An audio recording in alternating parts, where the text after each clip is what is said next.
हरे कृष्णा, धन्य प्रणाम आप सभी को। तो आज एक हम बहुत सुंदर विषय लेकर आए हैं, एक उद्देश्य।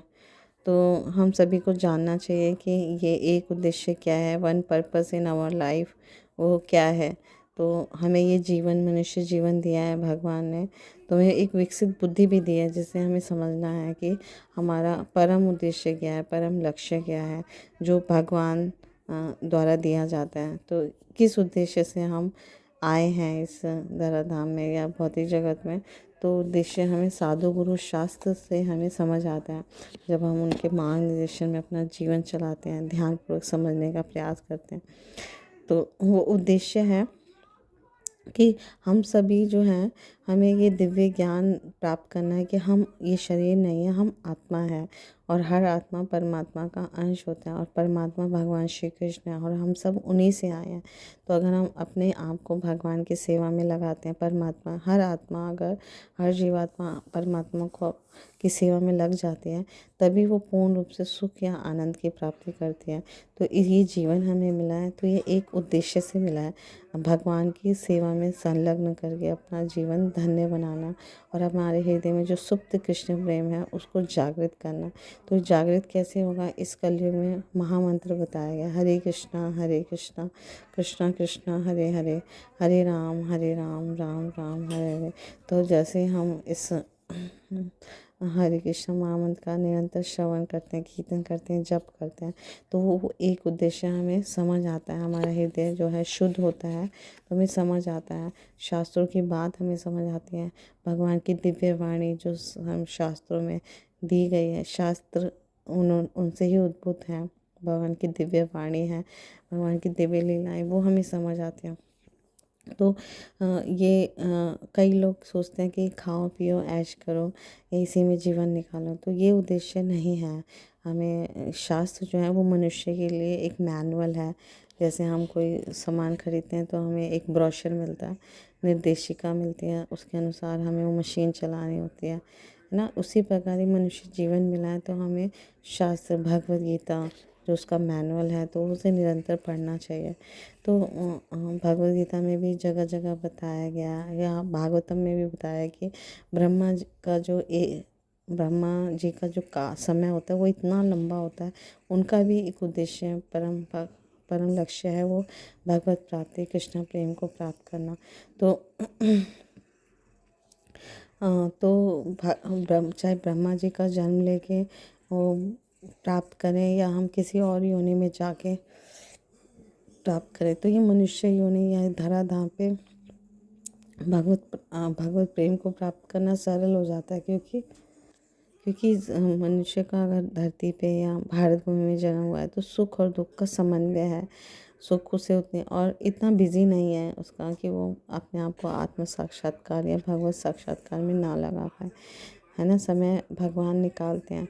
तो अगर कोई व्यक्ति सोचे कि ब्रह्मा जी का समय जो जीवन होता है, एक्चुअली उनका एक दिन जो है वो 14 मनुओं का होता है, और एक मनु जो होता है वो 71 चतुर युगों से बना होता है, और एक चतुर्युग होता है सतयुग, त्रेता, द्वापर और कलयुग। ये एक साइकिल है। इस तरह के 71 साइकिल से एक मनु होता है, और एक मनु 71 चक्र का, चतुर्युग का एक मनु होता है, और एक इस तरह के 14 मनु जो होते हैं ब्रह्मा जी के 12 घंटे होते हैं। तो इतना अधिक समय तक ब्रह्मा जी जीते हैं, इतने जीवन अवधि इतनी बड़ी है। और आप जानते हैं कि आप भगवद गीता हम पढ़ेंगे तो उसमें डिटेल है कि सतयुग इतने लाख वर्ष का है, और कल फिर त्रेता युग इतना, और इस तरह से चारों युग जो है वो इतने सारे वर्ष के हैं। तो 436 करोड़ वर्ष जो है वो ब्रह्मा जी के 12 घंटे ही होते हैं, है ना। तो वो भी दैवी वर्ष होते हैं। तो हमें इतना लंबा लाइफ स्पैन में भी उनका जो उद्देश्य है वो भगवत प्राप्ति है। पर कोई मनुष्य इसे समझ नहीं पाता, इसे काल्पनिक समझता है। तो इसको समझने के लिए शिव पापा जी एग्जाम्पल देते हैं, उदाहरण देते हैं कि जैसे बरसात के दिनों में जो रात में आते हैं कीड़े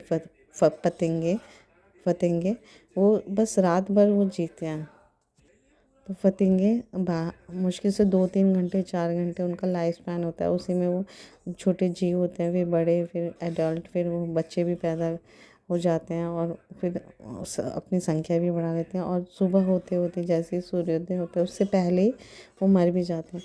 तो कोई अगर वो आपस में बात करें या समझें तो उनको कैसे समझ आए कि मनुष्य जो है वो कितना बड़ा उसका लाइफ स्पैन होगा, कि वो तो 2 घंटे में उनका जीवन अवधि भी समाप्त हो गया, और मनुष्य का वो 2 ही घंटे हैं। तो मनुष्य इस तरह से 12 घंटे 24 घंटे का एक दिन होता है, और फिर इस तरह से 100 साल 90 साल जीते हैं। तो उसके लिए विश्वास करना मुश्किल होगा, जैसे हमारे लिए ब्रह्मा जी का जीवन मुश्किल है विश्वास करना। पर हम शास्त्र चक्षु से समझेंगे तो हमें समझ आएगा, चाहे दीर्घ काल का जीवन हो चाहे छोटी अवधि का जीवन हो, अगर हमें बुद्धि हमारी विकसित है मनुष्य जीवन में, तो हमें हमारा उद्देश्य की, परम लक्ष्य की प्राप्ति के लिए दृढ़ संकल्प होना चाहिए। तो निरंतर जब हम भगवान के पवित्र नामों का गुण रूप लीला धाम परिकर के बारे में श्रवण करते हैं, कीर्तन करते हैं, तो वो परम उद्देश्य हमें समझ आता है जो भगवान द्वारा दिया गया। तो ये हम भक्तों के संग से प्राप्त करते हैं। तो शिव बाबा जी भी ऐसे समझाते हैं कि एक धनी व्यक्ति जब मरता है तो क्या बताएगा। तो धनी व्यक्ति जो है अपने मरते वक्त अपने पुत्रों को बताता कि कहाँ कहाँ उसने धन रखा है या किस किस को धन दिया है। तो प्रभुपाद जी भी जब मरणासन पे थे तो उन्होंने अपने सारे शिष्यों को बोला कि तुम एकजुट रहो। जैसे एक लकड़ी का एक सिंगल स्टिक है, उसको आसानी से तोड़ा जा सकता है, लेकिन बहुत सारा स्टिक को, गट्ठर को तोड़ना मुश्किल है, असंभव है। तो लव ट्रस्ट कॉपरेशन, प्रेम सहयोग और विश्वास के साथ, है ना, संस्था को एक दूसरे का हाथ पकड़ के तो चलते रहो, तो कभी भी कोई तीसरा व्यक्ति है तुम्हें तोड़ नहीं सकता। तो और अपने जीवन का लक्ष्य तुम प्राप्त कर सकते हो। और अंतिम समय में प्रभुपाद जी ने, क्योंकि धनी है ना वो, है ना, आध्यात्मिक रूप से प्रभुपाद जी बहुत धनी थे, अपने शिष्यों को श्रीमद् भागवतम की ही शिक्षाओं को बताया। तो ये जो ग्रंथ है या शास्त्र है, इसमें असीम खजाना है, धन है, अमूल्य निधि है जो हमारे गुरु आचार्य ने हमें दे दिए हैं। तो इनका हमें निरंतर अध्ययन करना चाहिए, श्रवण करना चाहिए, और परम उद्देश्य की प्राप्ति के लिए 100% सिंसियरली और सीरियसली लग जाना चाहिए, जुट जाना चाहिए। तो इस तरह से अपने सारे अनर्थों को हम निवृत्त कर लेते हैं जब हम हरे कृष्ण महामंत्र को गाते हैं। तो और ये जो हरि नाम है, ये एक तरह से कवरिंग होती है, जिससे हम बच पाते हैं इस संसार के जो भौतिक, जो हमारे जो त्रिताप हैं माया द्वारा दिए जाते हैं, उनसे भी हमारी रक्षा हो जाती है। तो जैसे कोरोना के समय में लोग मास्क लगा के अपने अपनी बॉडी को कवर करके निकलते थे तो बच जाते थे, है ना। तो उसी प्रकार हमें ये साधु संग करना चाहिए, भक्तों का संग करना चाहिए, हरि नाम करना चाहिए। तो ये हमें आवरण है, हमें बचाता है भौतिक दुखों से, कष्टों से, माया से। तो हम उस उद्देश्य की प्राप्ति कर पाते हैं, तो और अपना जीवन धन्य कर पाते हैं। Thank you so much.